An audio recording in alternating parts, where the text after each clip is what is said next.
à toutes. Bienvenue à Savoir Université Laurentienne à votre portée. Nous sommes très heureux de vous compter parmi nous aujourd'hui. Je m'appelle Adria Fackner et je suis agente de liaison à l'Université Laurentienne ici à Sudbury, en Ontario. Donc, ça me fait plaisir d'être avec vous pour la prochaine heure aujourd'hui. De 3 à 4 fois par semaine jusqu'à la fin du mois de juin, nos professeurs vous proposeront un thème qu'ils et elles discuteront avec vous. Nous avons quelque chose pour tous les goûts. Donc, comment se fixer des buts, les tatouages, le Super Bowl et bien d'autres encore. Aujourd'hui, justement, on parle de l'évolution. Donc, avant de commencer, j'aimerais vous mentionner rapidement quelques petites choses. Donc, la période de questions va se dérouler vers 12h40. Donc, alors, n'hésitez pas à noter vos questions et nous les poser dans le chat. Donc, l'option converser ou chat au bas de votre écran. On va les répondre à la fin de la présentation. Nous aimerons reconnaître le traité Robinson-Huron de 1850. L'Université Laurentienne se trouve sur les terres traditionnelles des Premières Nations, Attigameksheng, Anishinaabeg, et que la ville du Grand Sudbury comprend également celle de la Première Nation de Wanapete. Donc, écrivez-nous dans les commentaires dans quelle ville et en quelle année que vous êtes. Et pour ceux-ci qui se sentent à l'aise, n'hésitez pas à allumer votre caméra. J'aimerais noter que ce webinaire est enregistré. Donc, aujourd'hui, j'ai le plaisir de vous présenter le professeur David Lesbarer. Monsieur Lesbarer est professeur au département de biologie et est doyen à la faculté des études supérieures de l'Université de Laurentienne. Ce sont les amphibiens et les reptiles qui l'interpellent et la façon de protéger leur habitat. Donc, Monsieur Lesbarer, la parole est à vous. Bonjour tout le monde, vous m'entendez bien?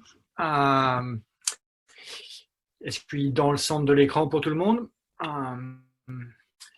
Je vais vous parler de l'évolution, qui est un domaine que j'étudie au travers de différentes espèces. Je ne travaille pas avec les dinosaures ou avec qui ont daté très loin, auxquels on pense souvent quand on parle d'évolution, ou même les hommes préhistoriques. Mais l'évolution, on peut la voir tout autour de nous à différents moments. Ce que je vais faire aujourd'hui, c'est que je vais vous donner quelques notions de base de l'évolution. Pour certains, ce sera peut-être des rappels. Je ne sais pas exactement à quand ça intervient dans les profs de 11e, 10e année. Donc, si vous avez des questions, n'hésitez pas à m'interrompre. On n'est pas obligé d'attendre à 12h40. Et s'il y a des choses que vous avez déjà vues plein de fois, je peux aller un peu plus vite et garder plus de temps pour les questions. Donc, on va commencer. C'est le moment où normalement tout se passe bien et je partage mon écran avec ma présentation. Si je la retrouve, la voici.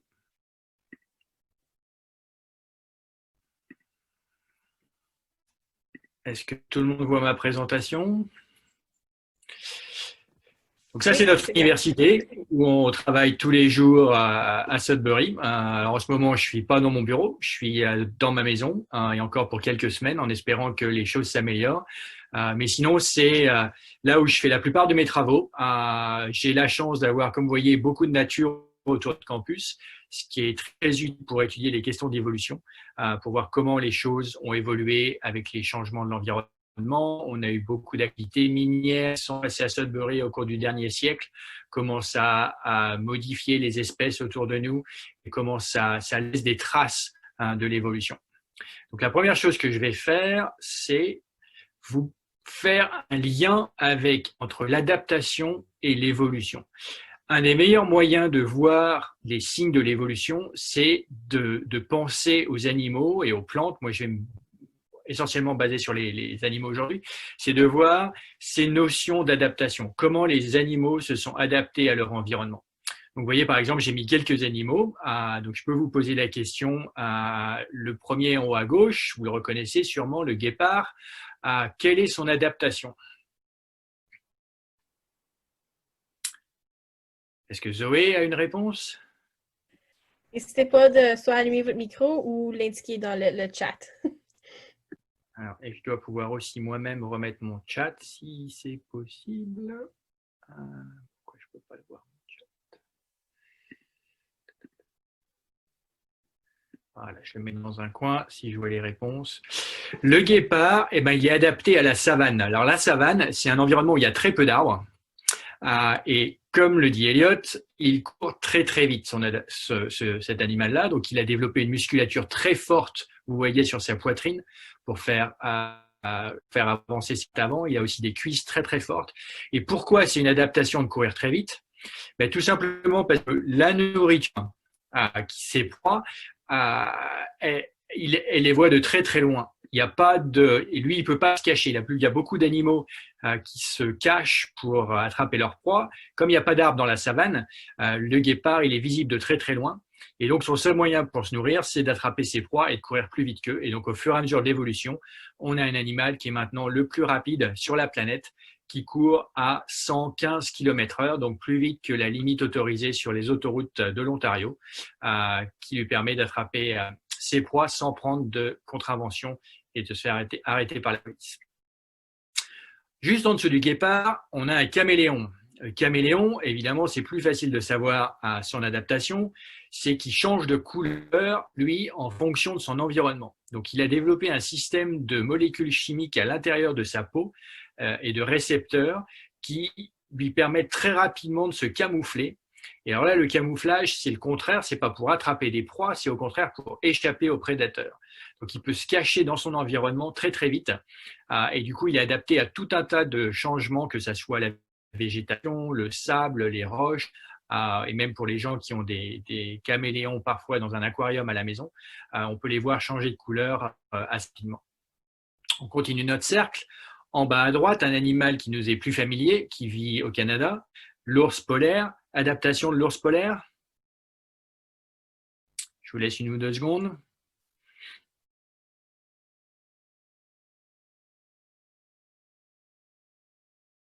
Personne. Peut-être que le chat répond pas, n'est pas assez rapide. L'adaptation de l'ours polaire, c'est évidemment sa fourrure. Voilà, Merliot. C'est une fourrure très épaisse qui lui permet de survivre et de résister aux températures très très froides de l'Arctique, donc au nord du Canada où on trouve les ours polaires. Et là, qu'on peut se poser, donc vous entendez en ce moment parler des ours polaires par rapport au changement climatique, c'est est-ce qu'ils vont être adaptés à ce réchauffement et à la fonte des glaces et aux températures qui vont augmenter? La question se pose. Les scientifiques pensent que ça ne sera pas le cas, qu'il est très adapté à résister au froid, mais qu'en cas de réchauffement, il va avoir trop de fourrure et il n'arrivera pas à capturer les proies auxquelles il est habitué pour se nourrir. Donc, une espèce qui est très en danger et qui nous fait réfléchir sur le concept d'adaptation, qu'on ne s'adapte pas aussi vite que les changements de l'environnement. L'évolution, elle se passe de façon assez lente et que l'adaptation qu'on voit aujourd'hui, c'est pas les adaptations qu'on avait il y a quelques siècles, c'est pas les adaptations qu'on verra dans quelques siècles devant nous. Ça prend beaucoup de temps à l'évolution et je vais vous démontrer comment dans quelques diapositives. Mais le risque avec le changement climatique pour les ours polaires, c'est que le changement va se faire beaucoup plus rapide que l'espèce va être capable d'évoluer. On a un singe au milieu qui est donc un de nos cousins. Là, c'est un orang-outan. Et contrairement à nous, alors la photo est peut-être pas la mieux, mais si je vous l'avais mis de façon verticale, le singe, vous voyez que ses bras arrivent à ses chevilles, ce qui n'est pas notre cas. Ça serait assez amusant de voir des étudiants qui puissent se gratter les pieds en restant debout, mais c'est pas notre cas. Par contre, l'orang-outan, son adaptation, c'est qu'il a des bras tellement grands qu'il est capable de se promener de liane en liane dans la forêt. Donc, un environnement assez complexe de plein de branches, une espèce qui vit très peu au sol. Et donc, au fur et à mesure des générations, on a des bras qui lui permettent de se déplacer très bien dans les arbres. Et alors, la question à 100 000 $, on va dire, c'est mon animal en haut à droite. Quelle est son adaptation?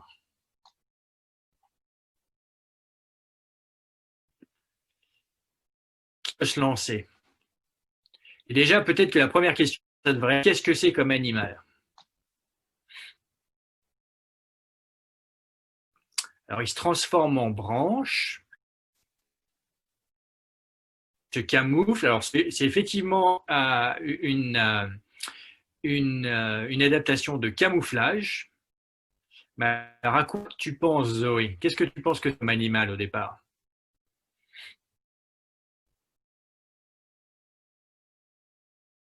Une chenille, très bien. Peut-être qu'on lui a soufflé à Zoé. Sinon, c'est une bonne observation. Effectivement, tout en haut à droite, donc tout en haut de la diapositive, c'est la tête de la chenille.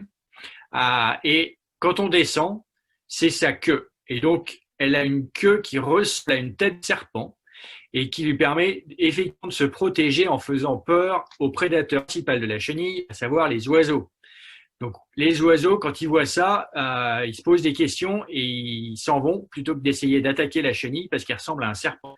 Donc là, on a un mécanisme d'adaptation qui leur permet de se protéger.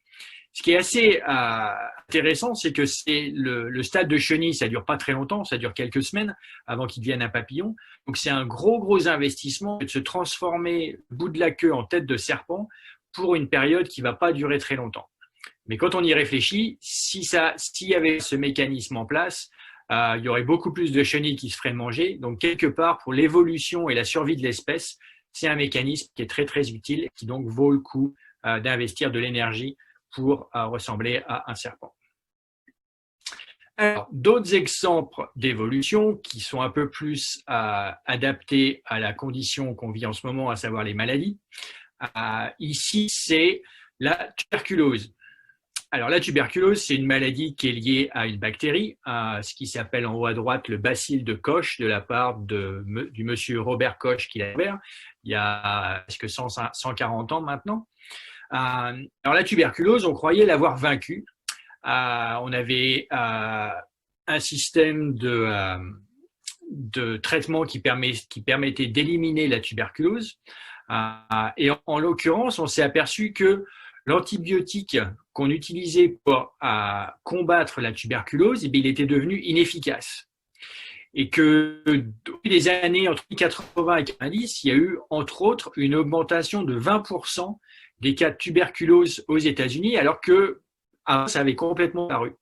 Et la raison, c'est que la bactérie en elle-même, c'est une espèce au même titre que le guépard ou l'ours blanc que je vous ai fait voir. Et cette bactérie, elle a évolué pour être résistante à l'antibiotique. Et donc, maintenant, l'antibiotique, ils sont obligés de le modifier. C'est plus la même molécule chimique pour essayer de combattre la tuberculose, parce que cet antibiotique appelé donc l'isoniazide est plus du tout efficace contre les bactéries actuelles de tuberculose. Donc là, on remonte pas aux dinosaures, on repart à l'époque où l'homme était en train d'évoluer d'une espèce de singe. On parle de vraiment une évolution qui s'est fait assez rapidement au niveau bactéries pour évoluer. Et c'est aussi pour ça que tous les ans, quand on se fait vacciner contre la grippe, qui est lui un virus spoilerie, on utilise une formule un peu différente du vaccin parce que le virus de la grippe évolue aussi de façon assez rapide que si on utilisait tout le même vaccin, il irait paraître complètement inefficace. Donc vous voyez qu'il y a chez certaines espèces, et je vais revenir pourquoi un peu plus tard, l'évolution se fait de façon très rapide et comme c'est des pathogènes, il faut que nous on réagisse aussi assez vite pour combattre ces maladies. Plus vite l'évolution va les rendre dangereuses pour nous. Alors, qui connaît cette photo? Elle a fait le tour du monde, elle est encore utilisée souvent. Elle représente, on l'utilise souvent pour parler des scientifiques en général. C'est évidemment Charles Darwin, qui est un des premiers à avoir parlé d'évolution. Et donc, son livre, L'origine des espèces, par le biais de la sélection naturelle, qui est publié en 1859. Donc ça fait là aussi 160 ans maintenant. Il parlait de l'évolution à l'époque. Alors il faut se rappeler qu'à l'époque en Angleterre et dans une partie du monde, ce qui prévalait pour l'idée de la planète des espèces, c'était la religion, que tout avait été créé par Dieu.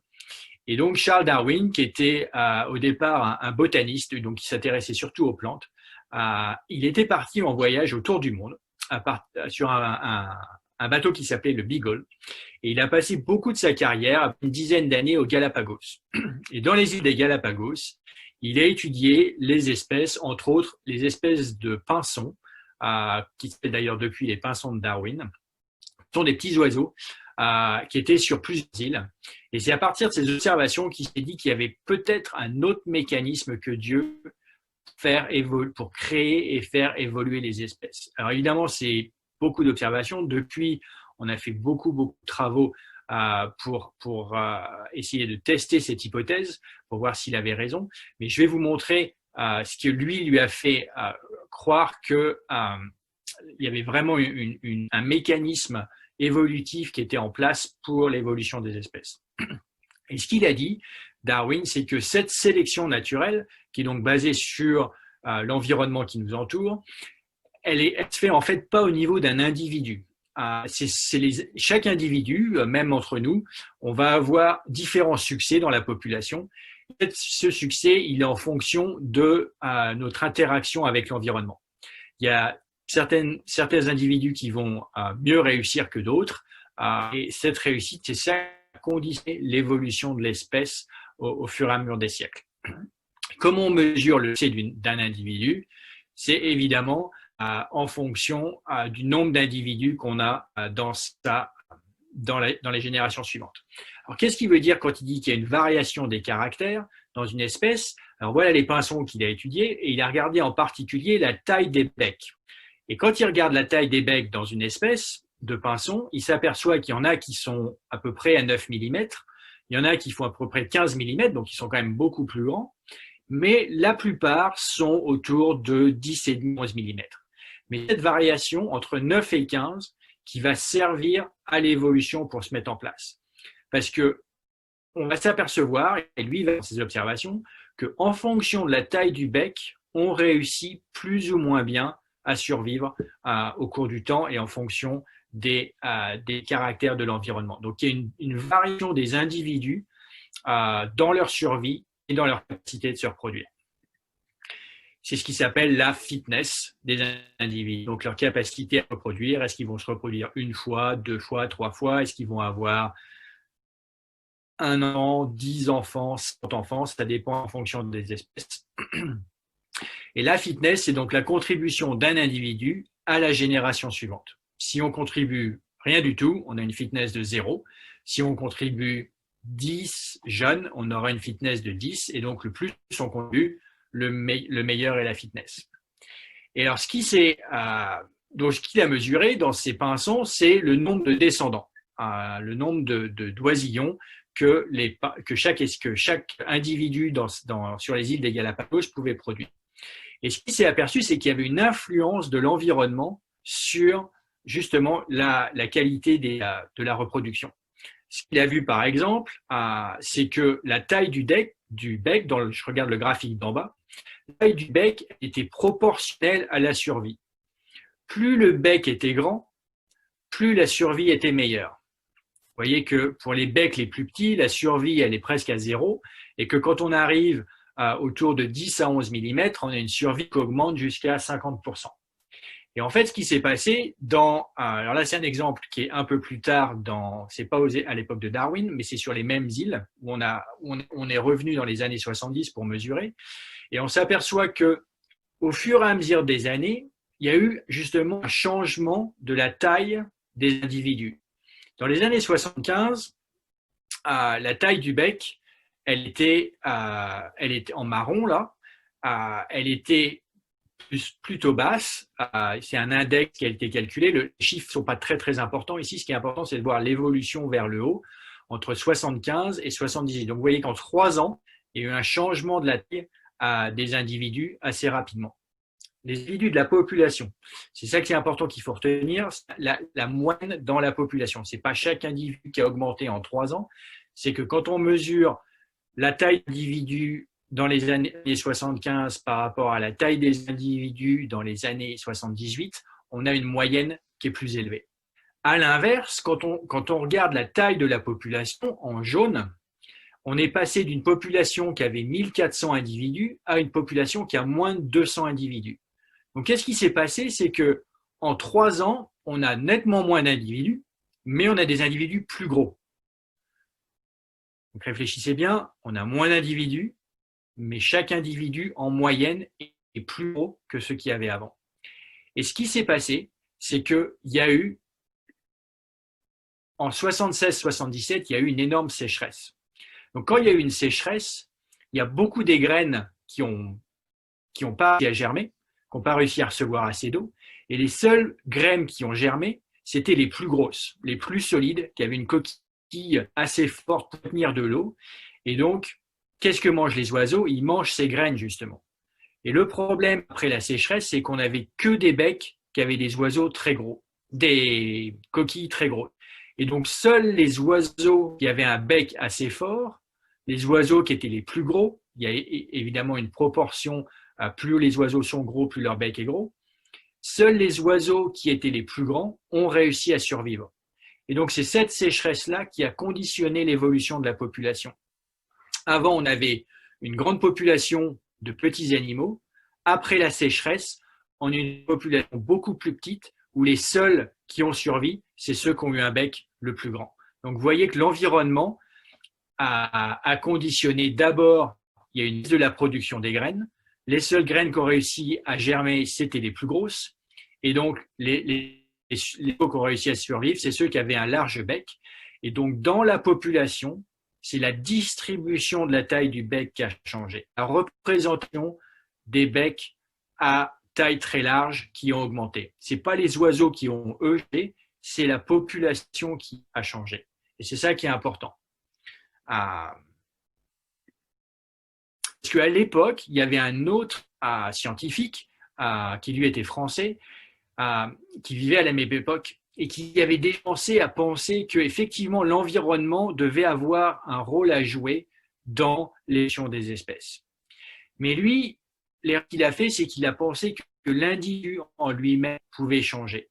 Par exemple, il a étudié les girafes en Afrique et il s'est dit qu'il avait fait des études sur les fossiles et il avait vu qu'à l'époque très lointaine, aux ancêtres, quand les ancêtres des girafes étaient présents, la végétation était très basse et qu'au fur et à mesure que cette végétation a disparu, on retrouvait seulement de la végétation dans les grands arbres. Et donc l'hypothèse qu'il a postulée, que les animaux, la girafe en l'occurrence, étaient capables de modifier son organe pour s'adapter. Et que pour survivre, pour atteindre les feuilles qui étaient très haut dans les arbres, les aides des girafes avaient été capables d'augmenter la taille de leur cou pour évoluer. C'est pour ça qu'aujourd'hui, toutes les girafes avaient un grand cou. Alors la question que je vous pose, c'est si vous allez au supermarché demain et qu'on met toute la nourriture sur les étagères d'en haut, est-ce que vous pensez que vous êtes capable de grandir assez vite pour atteindre les boîtes de céréales et les petits pois qui sont en haut? Peut-être pas les petits pois, parce qu'il y en a beaucoup de vous, petits pois, mais en tout cas, les balles de céréales et les barres de chocolat, si elles sont toutes en hauteur, est-ce que vous seriez capable d'évoluer aujourd'hui, demain, dans un an, pour attraper cette nourriture avant de mourir? La réponse, c'est évidemment non. Et donc, c'est pour ça que cette théorie, elle n'a pas fait long feu. C'est qu'on s'est vite rendu compte que les animaux, nous en l'occurrence, mais les plantes, on n'est pas capable d'évoluer pour répondre à l'environnement. Un individu n'est pas capable d'évoluer. Un ours blanc qui se retrouverait dans un désert, il ne serait pas capable d'évoluer assez vite pour perdre sa fourrure et pour manger des lézards au lieu de manger des phoques et de survivre des canadiens. Donc, ce n'est pas au niveau de l'individu que se fait l'évolution, c'est vraiment, comme le pensait Darwin, au niveau de la population.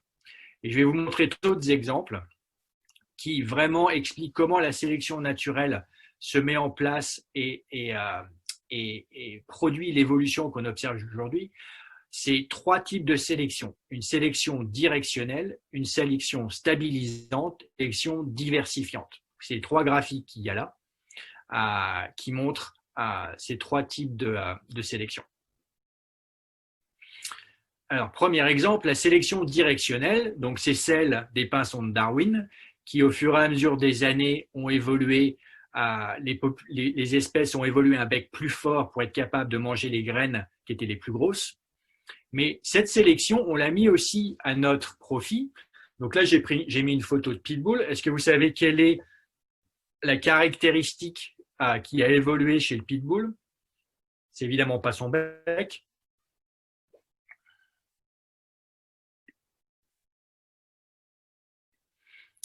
Mes 2 élèves là, les plus attentifs, Elliot et Zoé, une proposition? Pourquoi les gens achètent des pitbulls? On ne peut pas dire que ça soit très joli comme chien.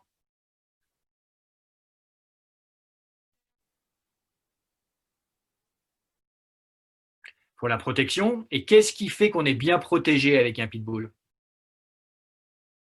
Qu'est-ce qui fait qu'on peut bien se défendre?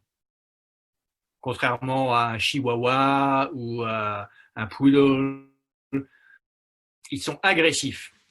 Exactement. Et là, l'agression, finalement, c'est aussi un trait de caractère. Alors, c'est pas la taille des becs, c'est pas la longueur de nos bras, l'épaisseur de la fourrure, mais l'agression, ça peut évoluer quand on s'assure que les animaux les plus agressifs vont être ceux qui vont survivre.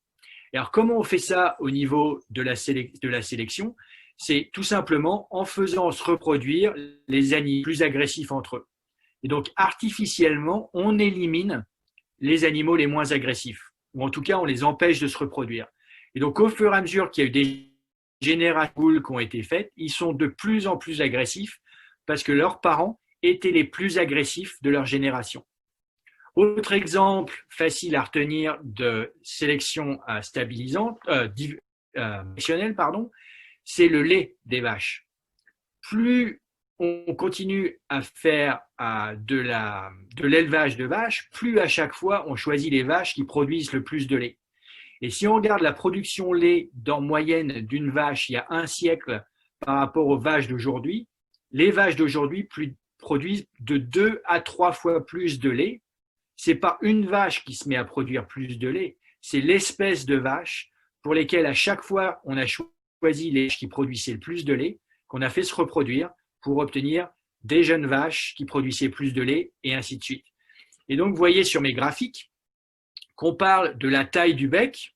Donc, si vous vous rappelez tout à l'heure, il y a des petits becs, des grands becs, mais la plupart des becs étaient au milieu. Mais on peut faire la même chose avec l'agression. Si on avait l'agression sur cet axe de graphique, ou si on pouvait mettre la quantité de lait sur cet axe de graphique, si on élimine ou que artificiellement on ne choisit pas ceux qui sont le plus bas et qu'on choisit que ceux qui sont le plus haut, au fur et à mesure des générations, on déplace notre courbe vers la droite. Donc en pointillé, j'ai gardé la moyenne des ancêtres, mais on s'aperçoit que maintenant, notre moyenne, que ça soit pour la taille des becs, l'agression ou la production de lait, elle a augmenté vers la droite. Donc, on a fait une sélection directionnelle, qu'elle soit faite de façon naturelle, les oiseaux par exemple, ou artificielle pour les pitbulls et les vaches. Alors, le contraire, c'est une sélection qui est stabilisante. Donc là, je vais partir du graphique en premier et vous faire voir que ce qui est nuisible ou ce qui est choisi, c'est les deux extrêmes, les plus petits et les plus grands. Et ce qui se place dans cette sélection-là, c'est que la moyenne reste la même, mais notre distribution, notre courbe devient beaucoup plus étroite. Parce que si on est trop petit, ça ne fonctionne pas. Et si on est trop grand, ça ne fonctionne pas. Deux exemples, c'est les arbres. Quand vous regardez une forêt vue du ciel, tous les arbres sont quasiment à la même hauteur. Pourquoi? Parce que les arbres qui seraient trop petits, ils n'auraient pas de lumière. Et les arbres qui seraient trop grands, ils casseraient dès qu'il y a une tempête. Il y a une sélection très forte dans la forêt pour que tous les arbres d'une même espèce soient de la même taille pour pouvoir que la population continue. Donc, vous voyez qu'il y a une sélection pour les plus petits et contre les plus. Même chose pour les bébés à la naissance. Un bébé qui est trop petit, peu de chances de survie. Un bébé qui est trop grand, complications à la naissance et là aussi risque de mortalité à la naissance. Et donc, on s'aperçoit que au fur et à mesure de l'évolution de notre espèce, il y a la courbe qui représente la taille à la naissance. Alors, il y a évidemment une différence entre… je reviens en arrière. J'essaie de bouger parce que je vous ai tous au milieu de ma… Et ce n'est pas très pratique de monter. Comment je vais faire ça comme ça. Voilà. Et je reviens en arrière. Voilà. On s'aperçoit que le poids en livres des bébés, en moyenne, il est autour de 7 livres. Parce que la mortalité, qui est notre courbe, elle augmente très très fort si on dépasse 9 à 10 et elle augmente très fort si on est en dessous de 5 livres. Donc vous voyez que le poids optimal des bébés à naissance, il est très proche de la moyenne qu'on observe dans la population. Donc on a une distribution très serrée de nos poids de naissance. Et troisième exemple, qui est finalement presque le plus intéressant, c'est la sélection diversifiante, où là, le problème, c'est pas les plus petits ou les plus grands, le problème, c'est ceux du milieu. C'est qu'il y a une sélection très forte contre les animaux. Et j'en reviens aux exemples qu'a observé Darwin pendant des années sur les îles des Galapagos, c'est que les squelettes et les fossiles qu'il a retrouvés montraient qu'il n'y avait qu'une seule espèce de pinson sur toutes les îles il y a des millions d'années. Et sa question, c'est comment on est arrivé à avoir des espèces différentes. Mais en fait que les pinsons se retrouvaient sur des îles différentes, au fur et à mesure que les îles sont sorties des océans, et qu'il y avait une séparation de ces îles, et surtout que l'environnement changeait. Certaines îles, il y avait beaucoup plus d'insectes, et dans certaines îles, il y avait beaucoup plus de becs très. Donc, au fur et à mesure, là où il y avait ceux qui avaient des becs moyens, ils ne pouvaient pas manger d'insectes, ils avaient des becs trop gros pour les attraper dans le sol, et ceux qui avaient là où il y avait ceux qui avaient aussi au milieu, ils ne pouvaient pas attraper les grosses graines parce qu'ils ne pouvaient pas les briser avec leur bec moyen. Donc, dans ce cas-là, d'exemple, un bec moyen, ce n'est pas avantageux parce qu'on ne peut pas manger des insectes et on ne peut pas manger des grosses graines. Et donc, au fur et à mesure, les oiseaux qui avaient des gros becs se sont reproduits entre eux. Et ils ont eu des jeunes oiseaux qui avaient des gros becs et qui ont vécu. Ceux qui avaient des petits becs se sont reproduits entre eux pour donner des oiseaux qui avaient des petits becs et qui ont survécu. Et quand il y a eu des oiseaux à gros bec qui sont reproduits avec des oiseaux à petits bec et qu'on fait un jeune avec un oiseau à bec moyen, il n'a pas survécu. Et donc, au fur et à mesure des générations, on n'avait plus de bec moyen dans la population. On avait soit une moyenne à gauche avec des petits becs, soit une moyenne à droite avec des petits becs. Et ce qui se passe au fur et à mesure de l'évolution, c'est que ces deux bosses-là se séparent de plus en plus. On finit par en arriver à des nouvelles espèces. Et donc l'évolution, vous voyez que dans cet exemple particulier, c'est ça qui donne naissance aux nouvelles espèces. C'est que quand l'évolution fait évoluer des populations d'une caractéristique à une autre, à un moment donné, ils n'arrivent plus à se reproduire en eux et on a naissance à de nouvelles espèces. Alors les questions qui restent, et ce qui va me permettre de revenir aux bactéries et aux virus, c'est il faut un taux de mutation élevé. Alors pour ceux, je pense qu'il y en a quand même quelques-uns qui ont déjà fait un peu de génétique en 11e année, les mutations, c'est ce qui fait apparaître des caractères nouveaux dans la population. Et surtout, ce qu'il faut, c'est que ces caractères soient héritables. Quand je vous parle du gros bec ou du petit bec, l'évolution, ça fonctionne que si cette caractéristique-là apparaît chez les jeunes. Aujourd'hui, vous avez tous entendu parler de la couleur des yeux. On hérite la couleur des yeux de nos parents. Si les deux ont des couleurs et des yeux bleus, on va avoir des yeux bleus. Si il y en a un des deux qui a les yeux marrons, on peut avoir des yeux bleus, mais il y a une plus grande chance qu'on ait des yeux marrons. Ça, c'est des travaux qui se sont faits un peu plus tard par un moine. Les moines à l'époque du 19e siècle, c'est ceux qui faisaient beaucoup de sciences.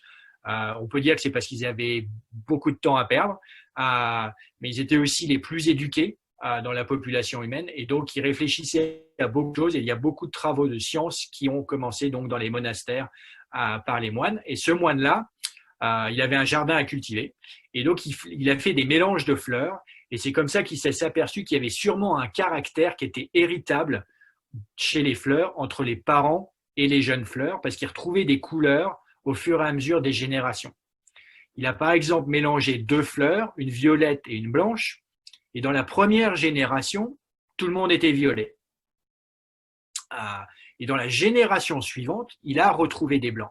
C'est-à-dire que la couleur blanche, elle n'avait pas complètement disparu, elle était restée, elle était cachée par la couleur violette. C'est ce que vous avez vu dans vos cours de génétique, comme ce qu'on appelle des caractéristiques dominantes ou récessives.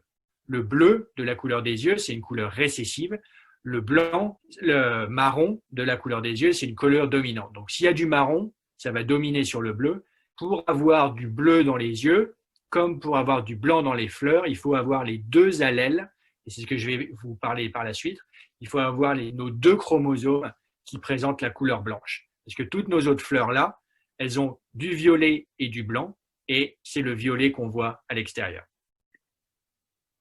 Donc ça, c'est l'ADN. On avance encore dans les siècles. La découverte de l'ADN, c'est en 1953, donc là, c'est encore plus récent. Ça fait à peine 70 ans qu'on a découvert l'ADN et qu'on a commencé à comprendre que sur les chromosomes, il y avait différents gènes qui codaient pour différentes choses, que ce soit la taille des becs, la couleur des yeux, l'épaisseur de la fourrure. Donc, toutes ces choses-là sont codées sur des gènes et qu'en fonction des lettres qu'on avait de chaque côté, on pouvait avoir soit les deux lettres pareilles, soit une lettre dominante et une lettre récessive, soit deux lettres récessives. Donc, si je reprends ma couleur des yeux, si un grand A et un petit A, ça fera marron et bleu, on verra des yeux marrons. Si vert et vert sont tous les deux, on verra du vert. Et là, si on a vert et vert aussi, il faut que les deux soient exprimés pour qu'on puisse voir la couleur verte. Donc, revenons à des exemples qui sont dans l'environnement.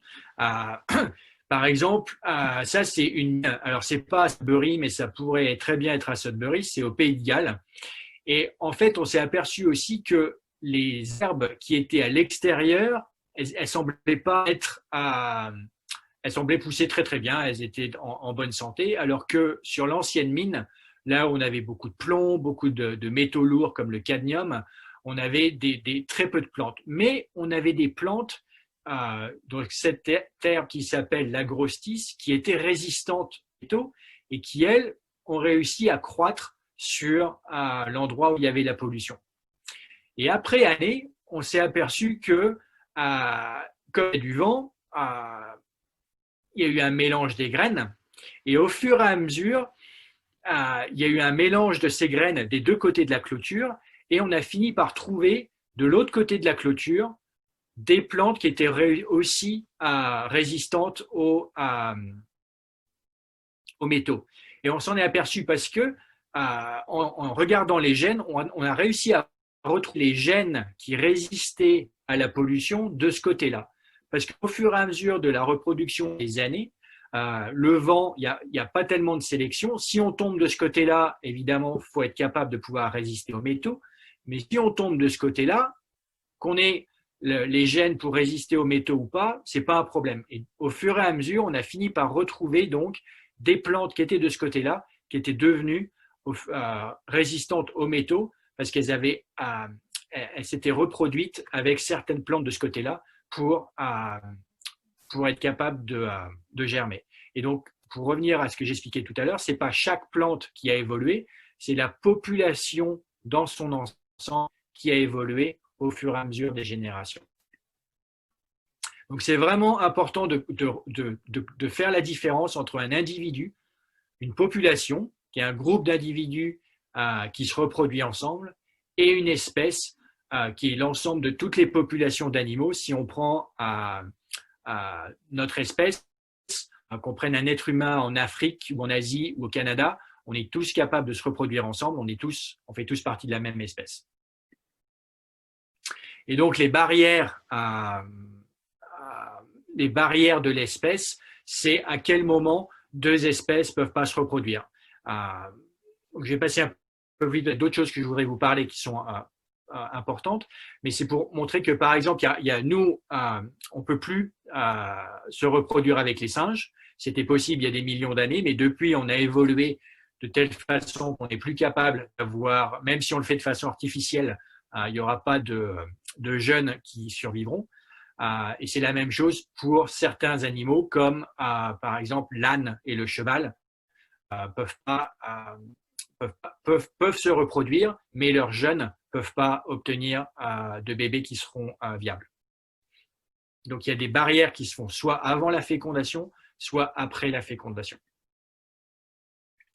Et donc là, c'est l'exemple que j'expliquais tout à l'heure pour la création d'espèces, c'est que quand on a une barrière qui se crée, donc soit c'est la sélection qui empêche que les oiseaux avec un bec moyen puissent se nourrir, soit ça peut être une rivière très importante qui sépare donc cette forêt au milieu. Et au fur et à mesure de l'évolution, on va avoir des des arbres qui vont se reproduire d'un côté ensemble et de l'autre ensemble, et ils vont finir par, si la barrière persiste, à devenir deux espèces. Et si la barrière persiste très longtemps, les espèces seront isolées de telle sorte que même si on les remet ensemble, la reproduction ne sera pas possible. Alors que si la barrière disparaît avant que les espèces soient isolées et puissent encore se reproduire, on pourra toujours avoir de la reproduction dans cette espèce-là. Un exemple de Sand, par exemple, pas très loin de chez nous, dans la Sierra Nevada des États-Unis. La Sierra Nevada, c'est une montagne en blanc, là, qui a poussé il n'y a pas si longtemps que ça. Alors, c'est il y a plusieurs milliers d'années, mais c'est pas aussi longtemps que certaines espèces. Et on voit, par exemple, que cette espèce de salamandre, elle a évolué des couleurs différentes en fonction de l'environnement où elle est. Il y a des espèces qui sont plus dans le désert, des espèces qui sont plus à portée de l'eau, des espèces qui sont plus du côté de l'océan. Ça, c'était l'océan Pacifique. Et donc, vous voyez que leurs couleurs ont commencé à évoluer, ça, ces populations-là. Mais si on les met ensemble dans un aquarium, elles peuvent encore se reproduire. Et donc, c'est pour ça que là, on ne parle pas d'espèces, on parle de sous-espèces. Donc, on est en phase d'évolution, mais on n'a pas encore complètement éliminé la possibilité qu'elles se reproduisent ensemble parce elles ne sont pas encore complètement isolées les unes des autres. Elles arrivent à passer au-delà des montagnes, certaines, pour se reproduire. Donc, vous voyez que l'évolution, ça prend énormément de temps. Et c'est pour ça que quand on classe les animaux, on les classe à différents niveaux. On les classe, nous, on parle souvent d'espèces, mais au-dessus de ce niveau-là, il y a le genre. Donc, pour la panthère, c'est Panthera. Il y a tous les félidés, donc tous les chats, on va dire, le lion, le chat domestique, le lynx, tout cela sont de la même famille. Donc, ils ont évolué des espèces différentes, mais ils sont encore de la même famille. Au-dessus de ça, on a les carnivores, les mammifères, qui sont donc des oiseaux, des poissons, des reptiles, des amphibiens.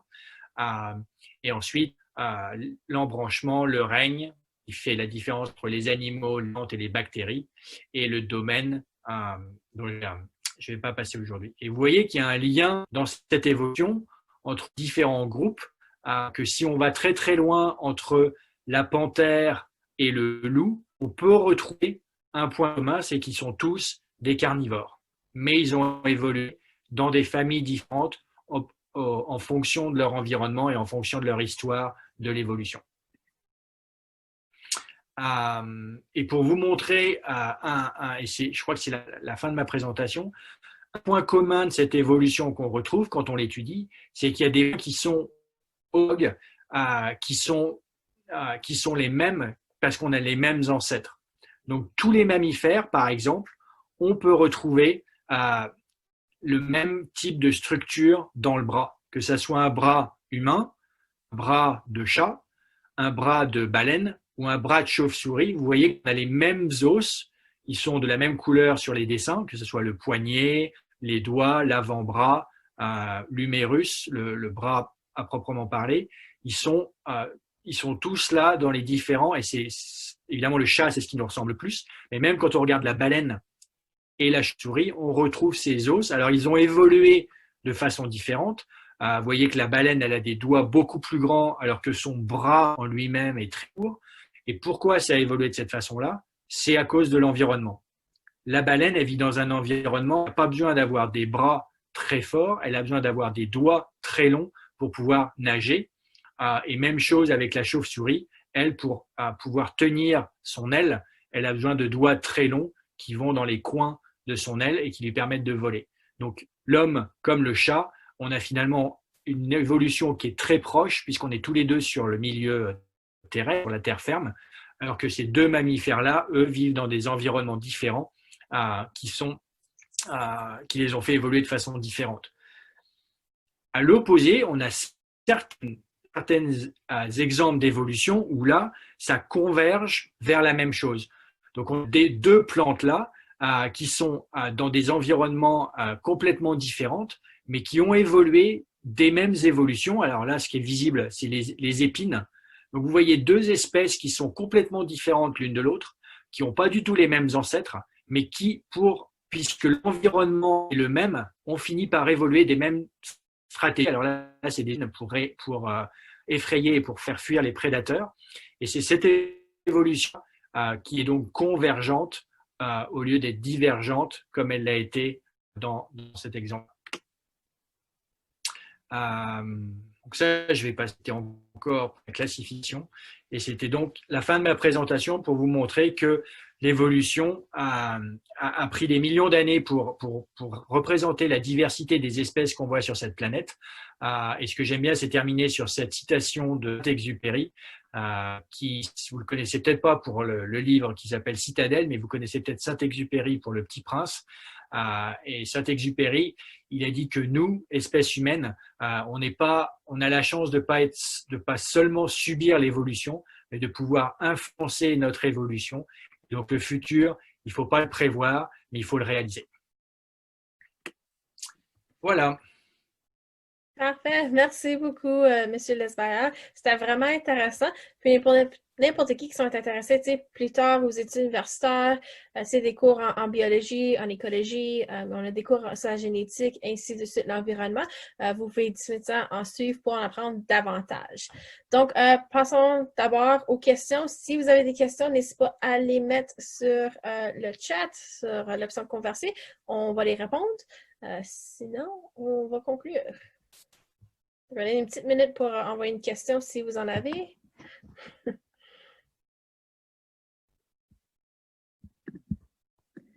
Sinon, parfait. Merci beaucoup pour votre participation. On aimerait, si possible, de tout simplement répondre à un petit sondage qu'on a. Ça prend une petite minute. Donc, juste remplir le formulaire. Si jamais vous avez des questions plus tard pour Monsieur le professeur, n'hésitez pas à lui envoyer un message directement aussi. Voici son courriel à lui. Donc, c'est ça. Donc, merci pour votre participation. Un rappel que nous avons des webinaires jusqu'à la fin du mois de juin, de 3 à 4 fois par semaine, de midi jusqu'à 13 heures. L'horaire au complet se retrouve au www.laurentienne.ca/francophonie/savoir-UL. Et demain, à midi, on va parler sur la façon de se fixer des buts. Donc, merci et bonne journée.